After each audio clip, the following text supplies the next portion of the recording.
ഭക്ഷണം കഴിച്ചുകൊണ്ടിരിക്കുക മരിച്ചു വീഴുന്നവർ, ടോയ്ലറ്റിലേക്ക് പോയി തിരിച്ചു വരാത്തവർ, ഉറങ്ങാൻ കിടന്ന് എഴുന്നേൽക്കാത്തവർ, ഇതെല്ലാം കണ്ടിട്ടും നമ്മൾ നാളെ നാളെ എന്ന് പറഞ്ഞ് നീട്ടിവെക്കുന്നത് അത് വലിയൊരു അപകടമായിരിക്കും. അതുകൊണ്ട് വതൂബൂ ഇലല്ലാഹി ജമീഅൻ അയ്യുഹൽ മുഅ്മിനൂൻ ലഅല്ലകും തുഫ്ലിഹൂൻ.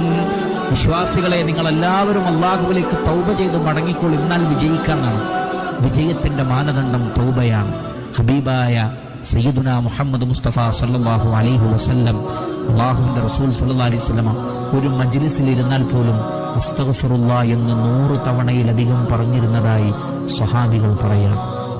ഒറ്റ മജ്ലിസിൽ അവരെണ്ണിയതാണ് 100-ലധികം അസ്തഗ്ഫിറുല്ലാഹ്. പ്രവാചകൻ പറയുകയാണ്, തൂബാ ലിമൻ വജദ ഫീ സഹീഫതിഹി ഇസ്തിഗ്ഫാറൻ കസീറ. തന്റെ ഏടിൽ, തന്റെ കർമ്മങ്ങളുടെ രേഖയിൽ ഇസ്തിഗ്ഫാർ അധികം ആരാണോ അധികരിപ്പിച്ചത് അവന് മംഗളമുണ്ട്.